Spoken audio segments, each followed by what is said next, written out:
Hi, I'm Charlie Collins, and this is the Donegal Sport Hub Donegal Daily Championship Podcast, brought to you in association with Kelly Centra, multi-award-winning store, Mountaintop Letterkenny, providing 24-hour service, 7 days a week. And many thanks to Kelly Centra at the Mountaintop for their support with our Championship podcast. It's coming near the end of the championship season, but there was plenty of action on the weekend gone by. There's plenty to come, and of course the senior championship final still to come on Wednesday week as well. But today we're going to reflect back and look forward to last weekend and next weekend, and deal with the championship senior final next week. John Hearn, Alan Foley and Gary McDade are with me in studio. We have a full pack with us, plenty to talk about. We're going to start with the intermediate final. Rua, who lost to Glenfin in 2018 and lost after a replay to Cloughaneely in 2019, coming through to win the intermediate championship and get back to senior football after a 10-year gap. Cloughaneely, disappointingly, losing for the second year in a row, and they'll have to try and make it next year in the intermediate championship to get back to senior. John Hearn, Cloughaneely, 112, Rua, 214. Full of drama, as we expected. Very little between them. Missed penalty in the first half. Goalkeeper error in the second half. Late goal for Cloughaneely. It could have went any way, but Cloughaneely, you might say, just got the breaks, but you have to take them when you get them, and they certainly did that. Yeah, Charlie. First thing, Charlie, I think it was a very entertaining and open game. The first half especially, I think the teams maybe probably tired a wee bit then in the second half. But Charlie, the first half was excellent. It was score for score. I know Ballyshannon started off well. Cloughaneely came back into it, got the goal, then missed the penalty. Then missed another chance. There was kind of a half a shout for a penalty, but I think the Cloughaneely player lost possession close to goal. There was kind of a shouts for a foot block, but there wasn't much protest, Charlie. So, it was end to end, Charlie. I liked the way both teams set up. Ballyshannon were playing the man back, but Cloughaneely were fond of the kick pass into the inside forward line, Charlie, and it was working well for them, and they were getting runners coming off. And same with Ballyshannon, the other end. I liked the kick passing, Charlie. It was entertaining. It was, they were playing. Both teams were playing a man back, but they still weren't afraid to kick it into the full forward line. Let them win it, get runners coming off. Some high quality scores from play in the first half, Charlie. So it was very, very entertaining, Charlie. They went into half time level, didn't they? I think. No, it was a point up. Yeah. But the second half, Charlie, same thing. It was tit for tat, point for point. Big turning point for me, Charlie, was when John Fitzgerald went off and Jace McGee had the free afterwards to put Cloughaneely 2 up, and he missed it. It was an easy enough free for a right-footed kicker.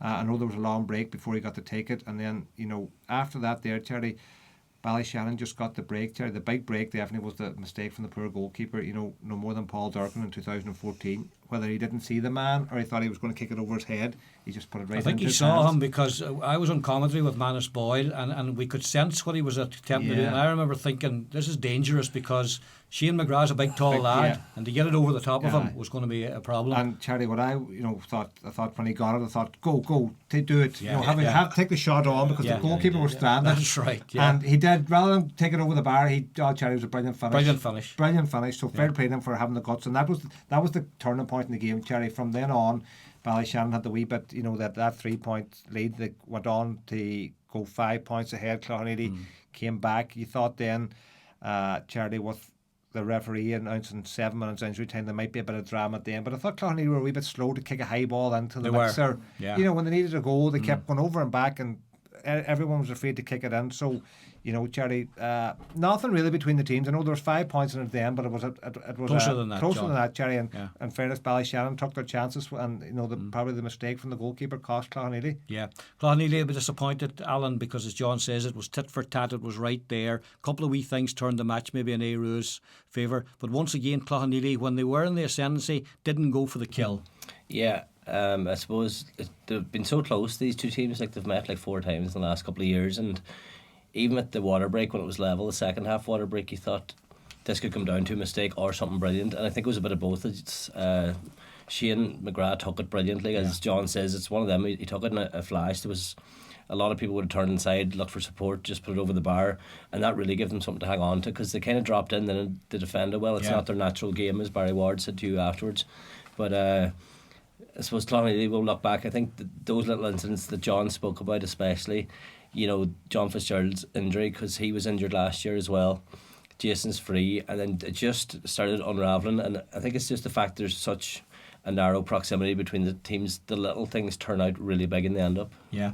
Airua in the final in Glenfin a couple of years ago were so disappointing, Gary. They didn't perform that day. Last year they were within a hair's breadth of making the final, beaten by Cloughaneely. So they were under a lot of pressure coming into that final. To lose that final would have been a real big blow to them, having been so close in the 2 previous years. And I thought they showed a lot of guts hanging in there when they needed to. Cloughaneely had periods where they had a lot of the play, maybe not putting up too many scores, but good game plan from Barry Ward, and the players carried it out to the letter of the law, you could almost say.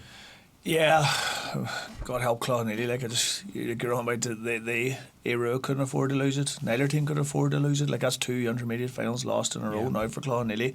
It's going to be a long winter for them, Charlie. Like probably what stood to Airua was the semi-final against Nave Columba. They were 5 points down, maybe 5 or 6 months to go, and to come back and take that game to extra time and won in extra time. And they mentioned that in interviews afterwards, that they gained huge confidence from that. And I would totally agree with what you said, your point. Cloughaneely looked in control for a lot of the game, so they did, and they looked as if, when I was watching it live, I thought they were going to win it. But like between the 39th minute and the 54th minute, Airua had won 4 in a row without reply, and that included Shane McGrath's goal. So it did, and that was the turning point in the game. That put them 113 to 1-8 ahead, and it was a 5-point game. So 7-point turnaround. Yes. Yeah. Well, 5 minutes to go, and it was probably enough to get. That was enough to get them over the line. Yes, they did respond with four more points, but it wasn't enough. It was too big a gap, because, in fairness to Airua, they came back and had 2 of their own as well. Some of the Airua performances were outstanding. Like Nathan Boyle around the middle was brilliant. He got the official man of the match. I thought Darren Drummond was brilliant as well. He went toe to toe with Kevin Mulhern. So he did. He got 3 points from play. So he did, and he actually intercepted the ball, right at the end. Charlie, that's right. Like Airua were a point up, so they were on the attack. Cloughaneely, they went to fisted over the head of one of the Airua players, and Darren Drummond intercepted it. Like Cloughaneely were on looking for the equaliser, and at this stage they were doing very, very well on Airua's kickouts. Like, they had taken 50% of the kickouts over the course of the game. Like, and something I said last week, Peter Boyle likes to go long with most of his kickouts, and they obviously worked in that there because they were brilliant at the breaking ball.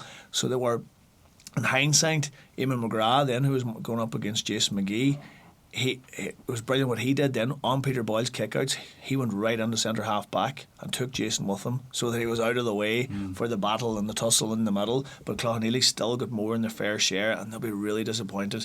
So they didn't make that count on the scoreboard, like, because to take that, and they were brilliant in their own kickouts. And Sean McClafferty, who's got huge praise from us all year, like, it's my heart went out to him. One mistake by a goalkeeper, and it has a huge effect on the result of the game. But he can look back, it wasn't just that, they missed a penalty as well. You know what I mean? And with the boys, I think they dropped a good few short too, Gary, didn't they? Yeah. I mean, Jason McGee made a couple of mighty runs, and you thought this would be a point. The next thing he just dropped short into Peter Boyle's grasp. And then a lot of wide scoreable frees, that should have been over the bar as well. So, like, hopefully Sean McClarty's not too sore in himself, over the winter, because I said it's going to be a long winter for them. Like, he's been one of the key players for them in this championship. I spoke to Peter Boyle afterwards, did an interview with him, and he was very passionate about Airua and what it meant to the club and families and all that. But he was very, very strong in saying about Sean McClafferty how good a year he's had, and his kickouts, he says, before and after that incident were exemplary. And he said, I've done that 100 times.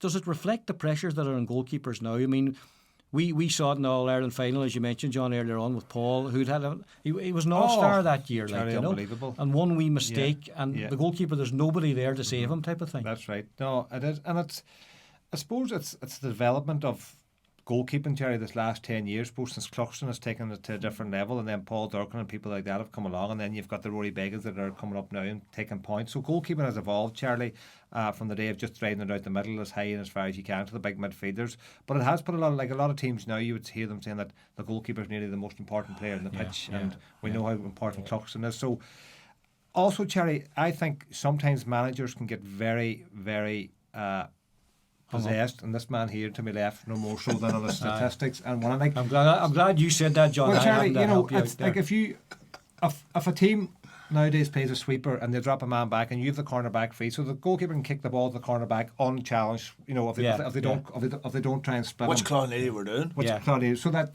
you tell me. So the goalkeeper went at 100% of kickouts, but your cornerback's getting the ball, Charlie, 100 yards from goal.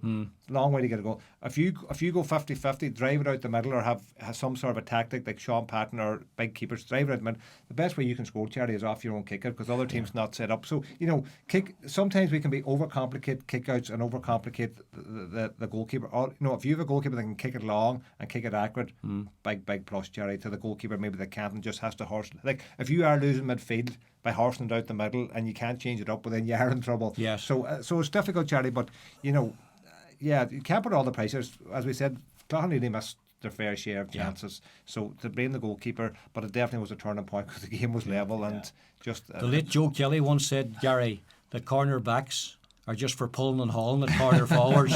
Don't give them the ball if you can avoid it. Like, and he's no disrespect to them. But I think our keepers in Donegal deserve huge credit. Like that was an intermediate game yesterday. Like, and the two boys are exemplary at kickouts. Like, I'm not sure if any of you watched the game on Saturday evening. Only saw a bit of it. The Cavan final. And that's the senior final. And the two keepers, they just booted it out the middle, and hoped for the best. There was absolutely nothing behind it. There was no substance. We'll just leave it all and give you the last word on it. Clonlady, 2 finals, as Gary mentioned earlier on. It's hard to come back from that. It is. It's going to be difficult but you know, I think, I'm not sure what the story is with Michael Lynch and the management team, but 5 years done. This is going to probably end up becoming an obsession with them, because they have come so close and they've had quite an emotional couple of years as well. They've put a lot in as a club. They've done so well, and they probably deserve the reward, you know, of getting up.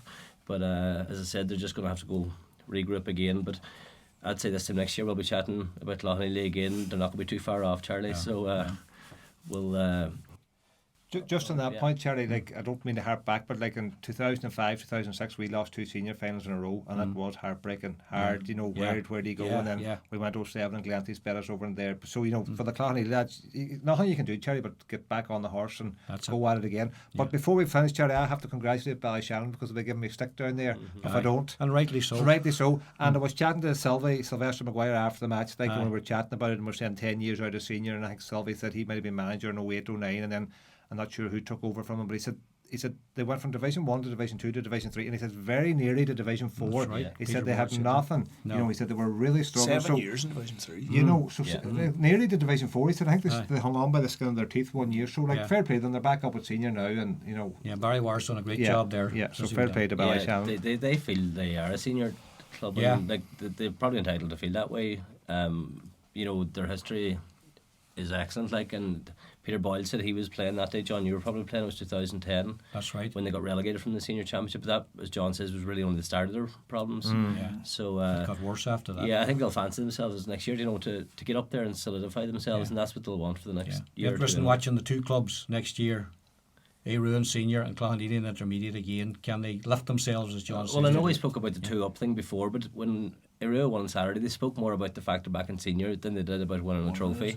So I was thinking, maybe could you put the beaten into intermediate finalists into some sort of a playoff with the bottom teams? Maybe give them another bite. Like, say, well, there was a lot of talk yesterday. I was talking to Owen McGarvey, really, the Gaeltacht as well. He was making that point, and he was involved with Niamh Ora, obviously, and the management side of things. He thinks 2, and a lot of people agree with him. The 2 finalists should go up, or maybe not even the finalists. Charlie, even having some sort of a playoff. Charlie, like say Mulford against Clonlady now in a playoff. Possibly. Anyway, we're not going to start making rules here now. We do enough damage without starting making new rules for the CCC. Frankie Doherty will be delighted with us. Right, I'm going to take a short break there, and we're going to come back and we're going to talk about Milford and Dunlow.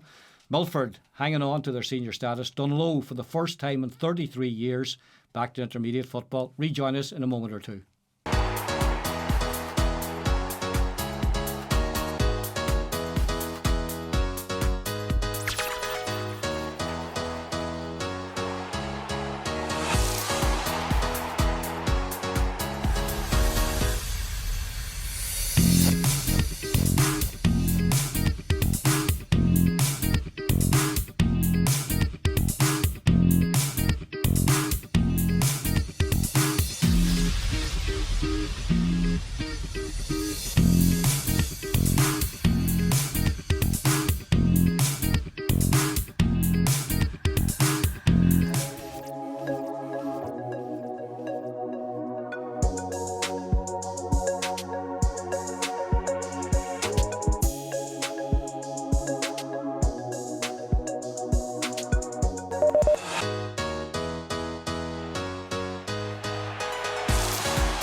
to get your car free at DMG.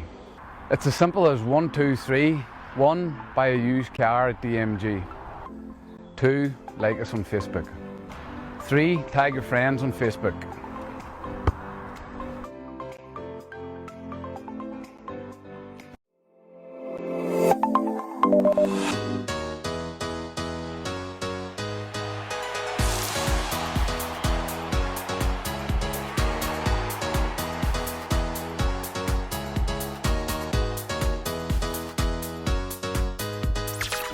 And many thanks once again to Kelly's Centra here at the Mountaintop for their support with our podcast. We've looked at the Intermediate Championship final.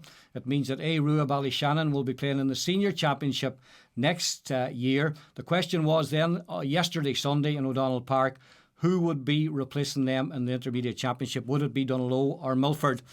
Gary, I'll start with you. You were on commentary on the stream yesterday with Kieran Cannon. Milford won 12, Donegal 9 points, 3 points all after a very nervy start. Then it was 1-6 to 6 points at half time, Rory O'Donnell's goal. And then the second water break I felt was a real turning point because Milford came back and I think got 3 points in a row to stretch that lead out to 6 and never looked like losing. Donegal disappointing yesterday, 9 points return and most of them from defenders or midfielders. Yeah, it was my first time to see them live this year, and I was really disappointed in what I saw. And you could see probably from the start it was very cagey, and both teams had 13 behind the ball. It was the fear of losing because Charlie, the price was huge yesterday to play. The trap door was just slid from under you, and so you were straight down to intermediate. So you can see why both teams went with 13 behind the ball. I think to me the key change was nearly at half time. Cian Barrett was being kind of swallowed up inside, so he was every time he got the ball. Donegal would obviously targeted him because he was the top scorer, and there were 2 or 3 men on him right away every time he got the ball inside. At half time, they brought him out to the half forward line and put Dara Black inside, and Dara was brilliant inside. He won every ball that came in him, and he laid it off. So he did, or created opportunities for others. And Cian Barrett, I thought he really shone in the space out there.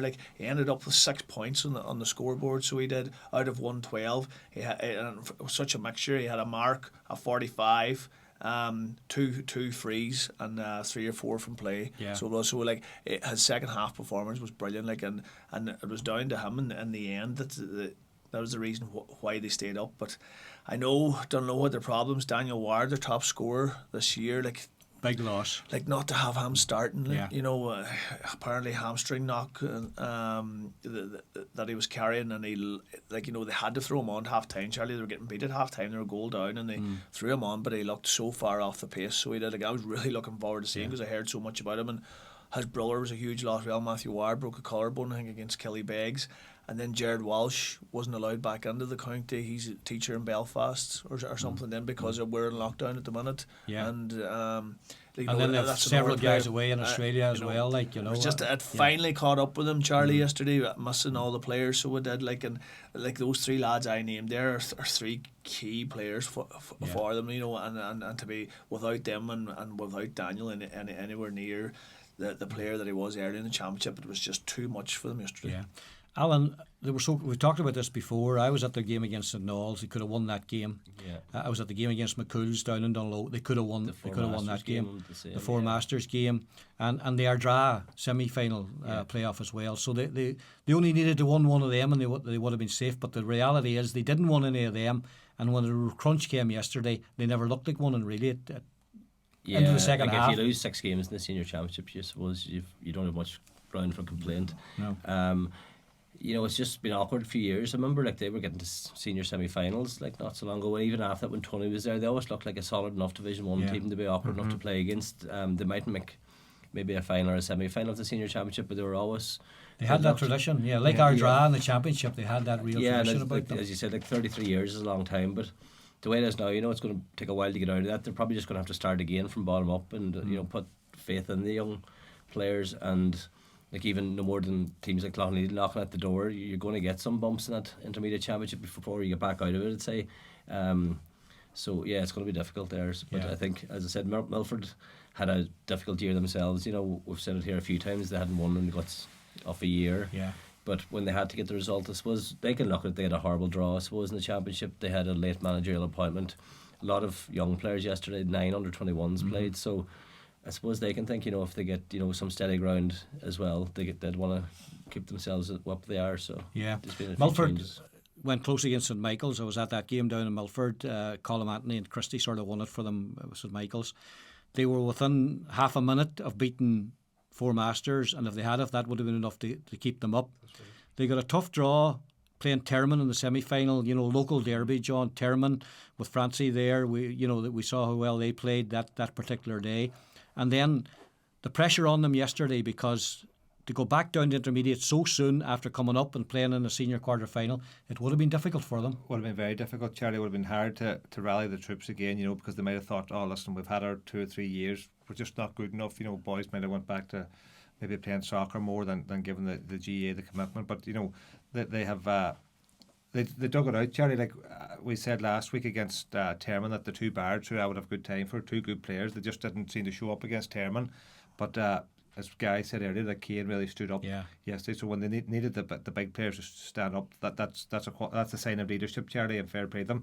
And like I know from the few years that we played them there, the last few years I was playing, like I thought they were decent. I've always said that about Milford. I thought they were decent. They always give us in league games. But maybe sometimes you find, Charlie, in my experience, that teams get up for certain teams, and I think Milford, you're always big push against Units in a league game, and they would come out all guns blazing, and you think, geez, these boys are good. But then when they play another team, then you'd hear that they were useless and they never don't have the same. So sometimes that can happen. But Jerry, listen, Sean Paul will be delighted to keep them up, and I didn't know that so many young players playing, but that's positive for them. So many under 21, so they're just going to have to regroup now. And same for a lot of teams, Jerry. This year's been funny because we didn't have much of a league. A couple of games before the championship started, and then the championship. So it was difficult for teams, So listen, everyone's going to have to regroup now. No more than Donegal, Jerry. Plenty of battles with them down through the years, and as Alan said, how hard for them, John? I mean, a club that have been at senior level for so long now going down to intermediate. I think that's going to be tough. It's going to be tough, Charlie, and it's going to be hard.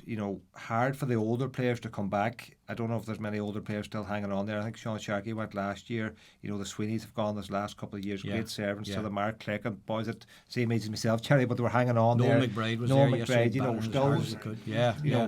So they're probably going to have to go for youth, Charlie. That's as the boy said. You have to go back to the youth, the old, at that stage. And immigration's a big issue with them too. Yeah, they miss them green lads are good, big strong players, Charlie. Adam Neely, we went through them here another week, another day. So when you're losing them kind of players, Charlie, it is very hard. But they'll just have to regroup, Charlie. But as we know about the intermediate, it's a dogfight down there. The Termon defeat might have been the best thing that happened, Milford, because they just knew that was nowhere near good enough.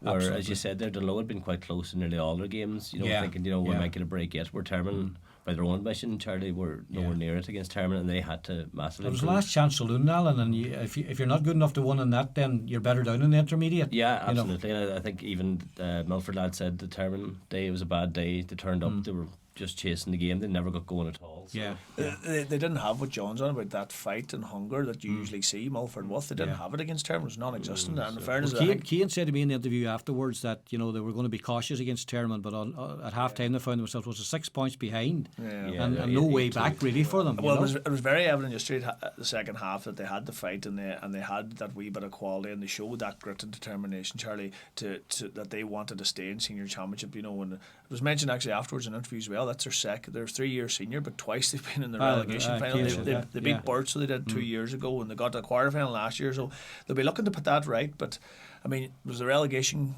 game yesterday. I think that the title served the quality of football that was on show, because the first half was the amount of turnovers. Brendan Devenney was doing analysts, so he was at half time for the stream, and we got him to record turnovers then in the second half, because the amount of turnovers, the amount of time people ran into traffic or kicked the ball away, it just wasn't there at the quality, say, of the intermediate game the day before. So Mulford would be delighted to have another opportunity now to stay in senior, and they've plenty to build on. So they have from talking to the stewards there yesterday in the Donald Park, who were there early, they were saying that Mulford were there an hour and a half beforehand, so they kind of landed more or less right after one another in their cars, and Dunlow were coming in maybe not as structured, so they weren't, and said you could nearly tell right away that Mulford had a firm focus on it, so they had, and listen, that carried into the game then. But Dunlow, it's going to be difficult for that group of players now, 33 years. They don't want to be known. They're going to be known as a group that took them down to intermediate. And it's going to be tough for Robert Worley and Rim Sweeney there involved in management. Listen, I would say they'll very much want to stay on now and get it sorted and try and get a push on and get them back up. But by God, that's easier said than done. So it is. Have any given out about turnovers? He could turn over plenty himself, John. He didn't turn over too many. That's for sure. Once the full back, Brendan wasn't going to tackle him back anyway. He was gone. Anyway, let's go on to the junior. Alan, start with you. We were at McCool Park on Saturday night. Convoy 13, Letterkenny Gale 6, and young Joe McGill, star of the show with 9 points. Very impressive, I'd have to say.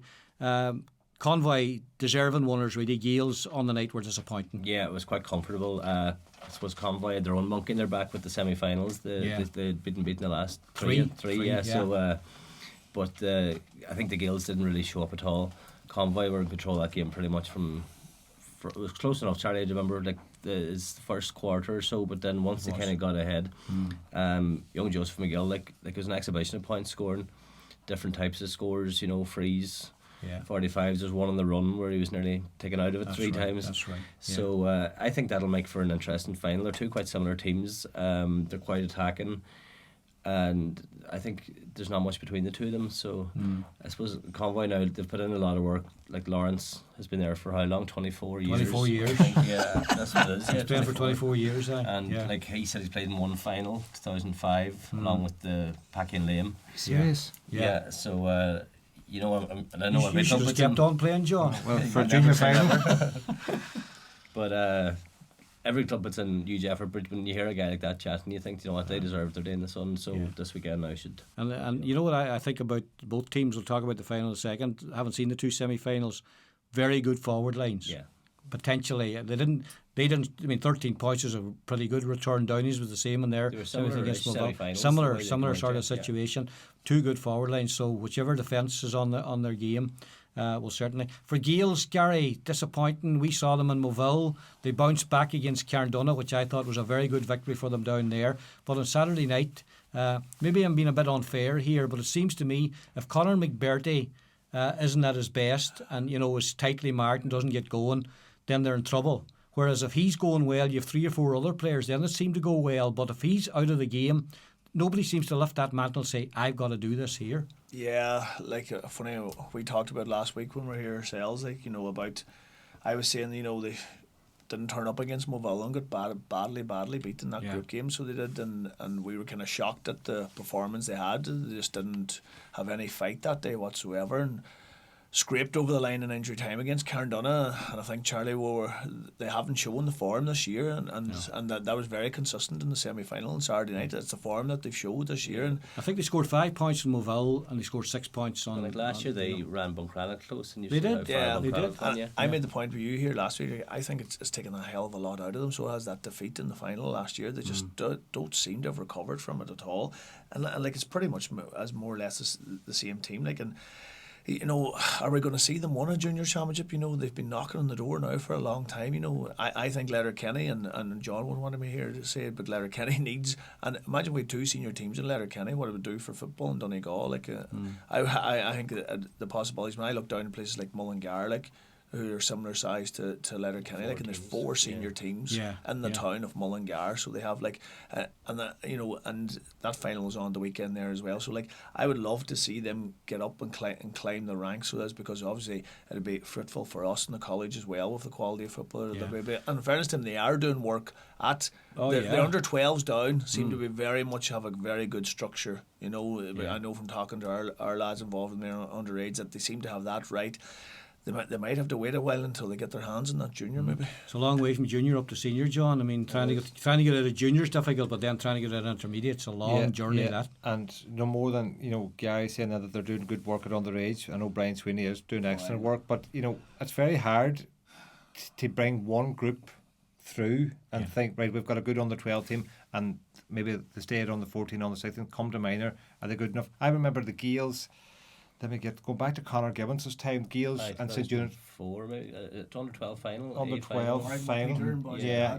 So Adam Moore. So they never really came through. Unreal team, but they never came through. Where our boys, see, that's the problem. That's 16 years ago. 16 years ago. Yeah. So if you don't have a strong structure, Charlie, bringing through one team is going to be very hard.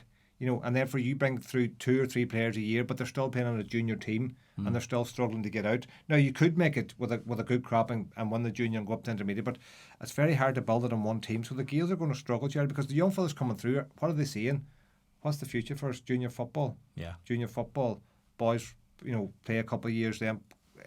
There's nothing to hold them there. It's very hard to hold a young fella to say, stick around another year, play, we'll win the junior championship. If you're in Glenties or Units or Kilcar or Glenswilly, There's loads of other distractions. You can say, for listen, them, say, listen, give us another year, we can win this championship. We're not far away. Yeah. But when you're down there, it's very hard to say to a young fella, rather than go to America for the summer, come back and play for us for the year. We could win this junior championship. Listen, junior championship. I don't know. Is it worth holding on? Is it worth sacrificing a year away in America or Australia, whatever it might be? Sure. That's the point I'm trying to make, Charlie. When you're up there at the top, it's easier to say, you've a bit of glory, you have a chance to win a senior championship, stay around, don't go to America. Boys will do that, but it's tough for the Gaels, but they're just, Charlie, like every club. Hang in there. You hang in there, and you got to keep the work going. Division 2 teams are in the final, and I know they haven't had the chance really to play in Division 2 with the way it's been structured this year, but those two sides showed their form last year to get out of Division 3, and they're playing and will be playing next year, hopefully on a good standard in the league, and of course one of them's going to be intermediate then as well. If you had to pick a winner, Convoy Downings, Alan? I don't know, Charlie, honest to God, I think it's very close. 50-50, yeah. Edging, I don't know, I actually don't, maybe Convoy, but as I said, I don't want this stuck up on the rest of the There's nothing else. There is nothing else from what I've seen. Go on, Gary, you're good at predicting stuff. Yeah, I think I've been in plenty of dressing room walls recently. Units hurlers, apparently. And Gary McDade up with motivation. Units hurlers. Good. Top hurling pundit, Charlie. Yeah. Convoy Downings. Yeah, well, listen, I like the point that you made about the forwards. When you look at Downings, you have the McGrady's, Keelan and Johnny there. Like, Keelan's actually playing midfield, but will be known as a forward, and suppose he has that running ability and that power and that strength, and he's that speed to break lines and break tackles. This could be a real interesting shootout of a game at the weekend. I just find it so hard. I think you could see it going to extra time, and maybe Downings in extra time. Okay, John. Do you want one word or half an hour, like McDade? One word then. Convoy. Convoy. So Alan, you went for Convoy too, did you? Well, as I said, it's just you're 50-50. So we've got Convoy and the Downings and 50-50. I've seen the two of them. I think it's 50-50. It has to be finished this weekend. You can't go 50-50. It has to be finished, absolutely. You get the feeling though a game, I thought this the last few weeks, you thought a game's going to go to penalties here because it's getting closer and closer. Units and Neve Connell is very close to it. Yeah. So God knows. Yeah. You don't really know until after the second water break. Right, we're going to take another short break. When we come back, Gary McDade's going to be predicting the hurling championships at the weekend. He's apparently an expert in that. So rejoin us after the break to hear what he has to say.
Get your car free at DMG. It's as simple as 1, 2, 3. 1, buy a used car at DMG. 2, like us on Facebook. 3, tag your friends on Facebook.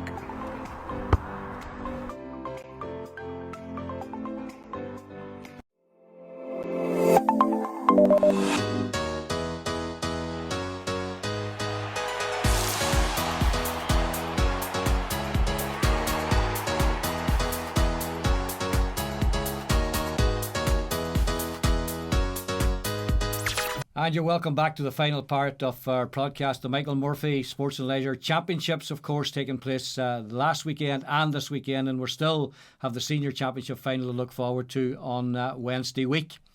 We're moving on now to the Hurling Championship. There's a double header in O'Donnell Park on Saturday afternoon. We're going to start with the senior game, Setanta against St Eunan's, a repeat of last year's final.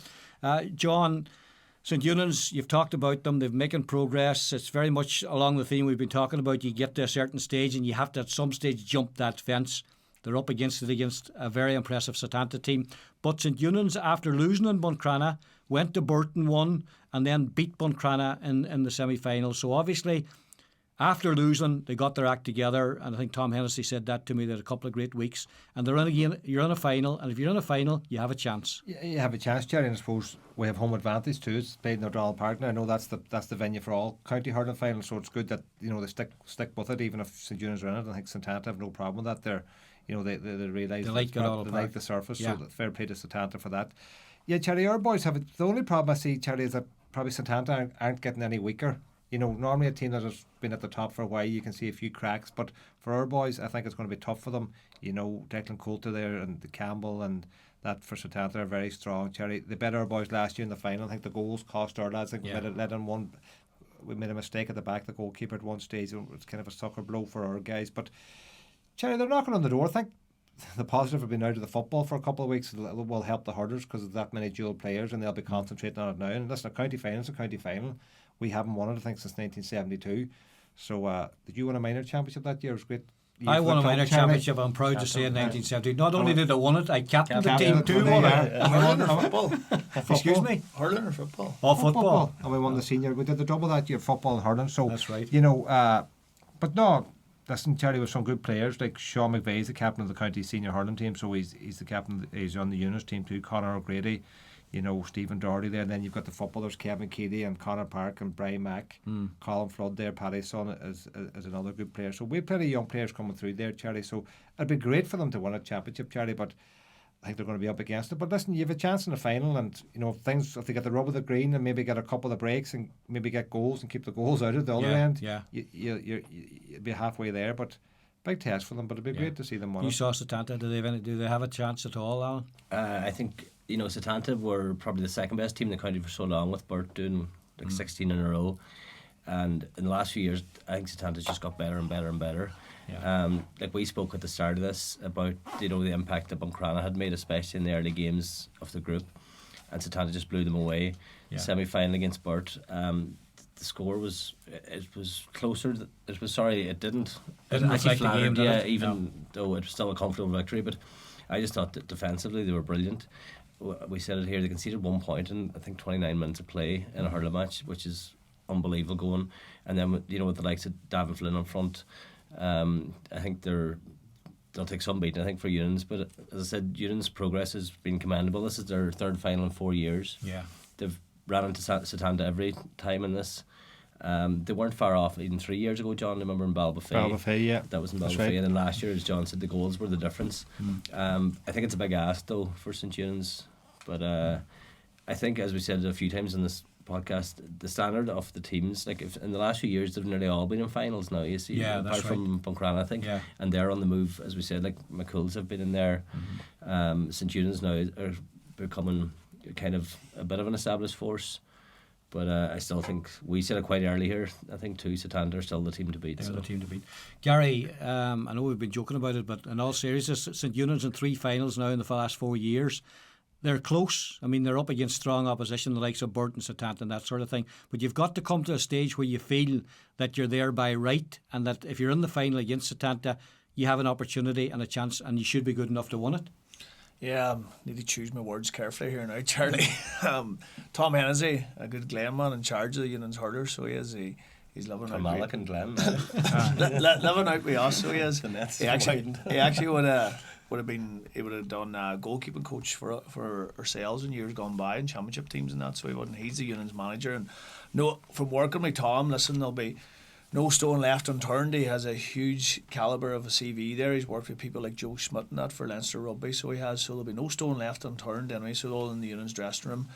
But you wonder then, I think it's a huge for them to have all the dual players back, and if they could even they probably won't get the O'Donnells back, and the likes of Connor and Niall, especially with the Donegal thing coming around, but possibly if they could even get Shane back, because he's a tremendous hurler as well.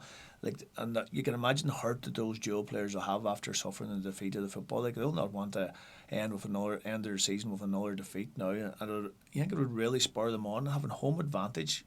I admire Satanta's confidence of coming into the Donald Park. That is absolutely massive.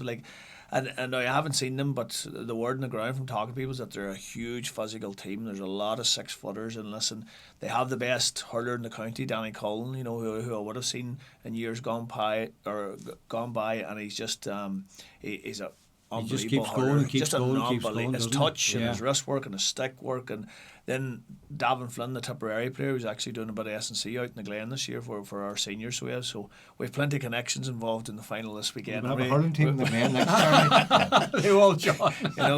So listen, you're going for Satanta. I think I'll go for Satanta, so it'll be probably pinned to the board again. Charlie, just looking at the results over the weekend, in the final, anything can happen now. Currafilm were 1-8 yesterday, 3-time All-Ireland club champions. Mountbellew might out bet them in the semi-final. Unbelievable. There's always a chance. Ellerny won their first championship in Fermanagh. 52 years. Dungannon the week before, 64 years. There's always a chance, Jerry. There's always a chance the underdog can do it. So it'd be nice. St. Juniors have to win with hope, Charlie. You always have a chance in the final. The late Dan McLaughlin said to us, John, many years ago, he was managing Letterkenny Rovers, and we were playing Fanet in a top 4 final, and we were a crowd of young fellas, and Fanet were the big team. And at the end of training on Thursday night, he said, I was talking to a man up the town, which he never was, and you know what he said to me, boys? Your team's in the final on Sunday, Dan. And I said, they are. Well, if they're in it, they're good enough to win it. And, it puts it in your head. We're there. There's no stage fright element with units anymore, as we said. It's like third final in 4 years. It's not like they're complete novices or nothing. It's exactly. They're playing against a very established team. Right, that one's at 4 o'clock in O'Donnell Park. The curtain raiser is the junior hurling final. Carndonagh against Dunlow. Who would have thought it years ago? Dunlow and Carndonagh in a hurling final. Alan Dunlow up to senior for hurling for the first time. I saw their minors in Burt a year or two ago. Very impressive. A lot of work's gone in there. I saw Carndonagh in their match against Airua. Great passion for them as well. Great to see these two clubs in a county final. Yeah, it's great, and it's great spread as well, Charlie. And I suppose the Dunlow story especially is kind of caught a few romanticists. I got calls from the Irish Examiner asking me about this. This is before they even pucked a ball to start this year. Tell us about this new team.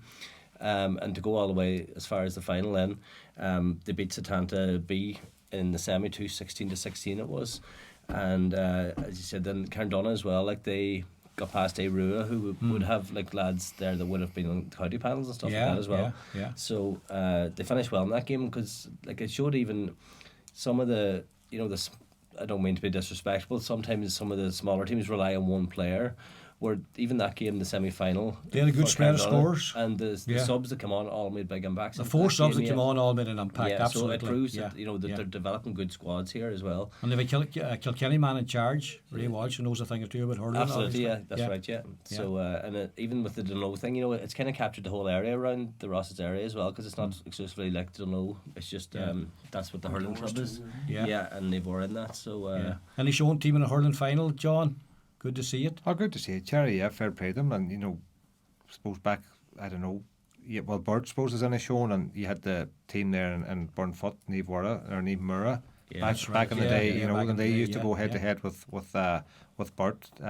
So good tradition down there, and Buncrana coming good too, Cherry. So fair play to Carndonagh.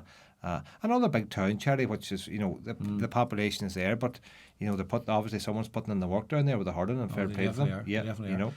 Your prediction, Mr. McDaid, on the junior game? Well, I was actually looking yesterday. I was asking them when I was at the relegation game, was there many dual players in the Dunlow team? Yes. Keelan Ward, who was probably one of Dunlow's key players last week. So if he's as good a hurler as he is a footballer, they'll be in with a chance, because he had a fantastic game and he carried the fight yesterday. Sean McGee as well scored 1-4 in the semi-final. Well, there you go. There's a couple of lads. So listen, I talked about the heart of the Union's dual players, maybe the heart of the Dunlow players now. It'll stick to them, so I'll give the nod to Dunlow. Okay, lads, just a brief mention, the senior final on Wednesday week. Good decision, John, by the CCC to put it back, given everything that happened last weekend. A sensible decision. There was that much going on in the county, and that much rumours, and who who was sick and who had it and where was it and what was going on. It was the right decision to make, just to give everyone a breather. It's a pity, Jerry. Yesterday was a beautiful day. Yeah. I'm sure, both teams, and if it goes ahead now, Jerry, Wednesday week probably we won't have anyone at it. We were looking forward to having 200 from each club there, so that's a big disappointment. I was chatting to Patrick McShane, the bus driver down in Unimax on Saturday morning. He had the miners over for training. And he said there's no real buzz in Kilcar, which I was very surprised with. He says, when you don't have the supporters at the matches and that, he says it's very hard. He says, only for the passionate supporters there. Oh, yeah, absolutely. He says only for the children over there. He says that's the only reason he's a flag out, because his daughter said, "Daddy, why don't you have a flag out?" But I was surprised to hear, because I'd love to be in a final, Jerry. St. Junan's, whether there's no one at it or not, it's still a county final. But it is strange times, Jerry. But the right decision, and hopefully next Wednesday, Charlie, will be a nice night and we'll get a good game of football. Well, we'll look forward to that. That's it from this week. A busy weekend ahead. Hopefully all those matches that we've looked at will go ahead at the weekend. We'll keep our fingers crossed for that. We'll be back with you next week to look back on what happened at the weekend, and of course look forward to the senior final between Kilcar and Naomh Conaill. Thanks to Kelly's at the Mountain Top for their great support. Thanks to Tommy here at Full Tilt Studios for once again looking after us brilliantly. We'll talk to you next week. This is the Donegal Sport Hub Donegal Daily Championship Podcast, brought to you in association with Kelly Centra, multi-award-winning store, Mountain Top Letterkenny, providing 24-hour service 7 days a week.